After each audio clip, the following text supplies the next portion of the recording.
नमस्कार, आर्यावर्त टाइम्स देख रहे हैं आप। मैं हूं आपके साथ पूजा। यूपीएससी में लेटरल के तहत बहाली को लेकर पूरे देश में सियासत तो खूब हो रही है। वहीं आपको बता दें कि केंद्र सरकार ने पूरे देश में जब विरोध प्रदर्शन शुरू हुआ तो अपने इस फैसले को 24 घंटे के अंदर ही वापस ले लिया, लेकिन अभी इस पर राजनीति थमने का नाम नहीं ले रही है। बक्सर से सांसद हैं सुधाकर सिंह आरजेडी के। उन्होंने केंद्र सरकार को घेरते हुए कहा है कि केंद्र सरकार झुक जाएगी, बस झुकाने वाला व्यक्ति होना चाहिए। सुधाकर सिंह ने कहा कि संविधान के साथ और आरक्षण के साथ कोई भी छेड़छाड़ करे ये बर्दाश्त नहीं करेंगे। तेजस्वी यादव ने इसका विरोध किया, माननीय और राहुल गांधी जी ने इसका विरोध किया और देखिए सरकार को झुकना ही पड़ा। सुनिए क्या कुछ बोल रहे हैं सुधाकर सिंह।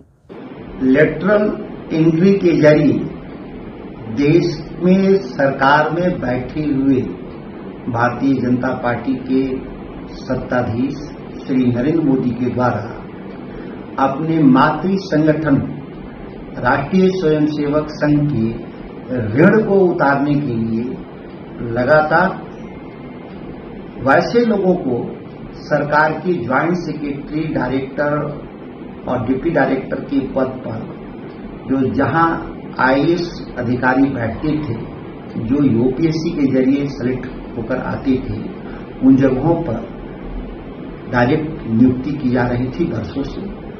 लेकिन देश के संविधान की ताकत, देश के जनमत की ताकत के सामने किस तरह से झुका लोगों ने, यह देश की जनता की जीत है, भारत के संविधान की जीत है। श्री तेजस्वी यादव जी आदरणीय नेता राष्ट्रीय जनता दल हमारे, और श्री राहुल गांधी जी कांग्रेस लीडर और इंडिया गठबंधन के बड़े नेता, दोनों ने जब इस मामले को और समाज के विभिन्न वर्गों और राजनीतिक दलों के द्वारा जब मामले को उठाया गया तो पहली बार इस देश के प्रधानमंत्री बैकफुट पर आए और जिस तरीके से पूरे देश के संविधान की धज्जी उड़ाते हुए, किसी भी नियमों का पालन करते हुए, बिना पालन किए हुए सीधे आईएएस जैसे पद पर नियुक्ति जो किया जा रहा था, इससे देश के समाज के जो हाशिए पर जो वर्ग है उनकी हकबारी तो हो ही रही थी। सबसे दुखद था कि ऐसे लोग अपने जो कुत्सित मानसिकता के लोग हैं, जो भारत के निर्माण में जिनका कोई योगदान नहीं, वह भारत के संविधान को विखंडित करने की नियम से पिछले दरवाजे से, चोर दरवाजे से इस पद पर आ रहे थे।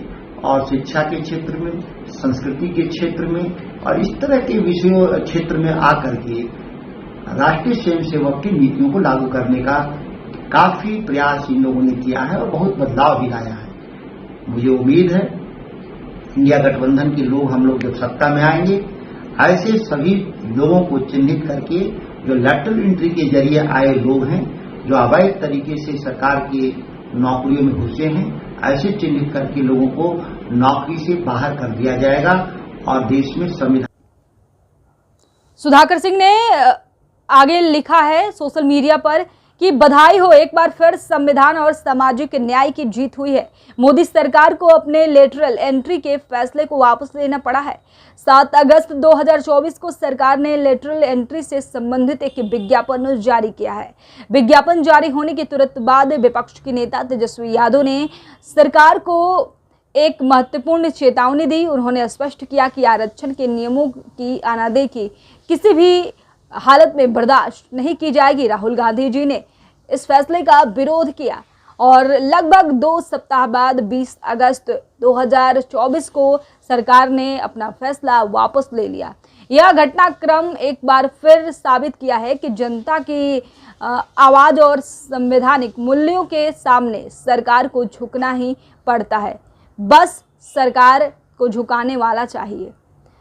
और यह परिणाम लोकतंत्र की मजबूती और नागरिकों के अधिकारों के प्रति जागरूक करने का प्रतीक है। जब लोग एकजुट होकर अपने अधिकारों के लिए आवाज उठाते हैं तो परिवर्तन संभव है। ये तमाम बातें आरजेडी के सांसद सुधाकर सिंह ने कही है। फिलहाल इस खबर में बस इतना ही। आप सभी का क्या राय है कमेंट बॉक्स में हमें जरूर बताएगा। देखते रहिए आर्यावर्त टाइम्स। धन्यवाद।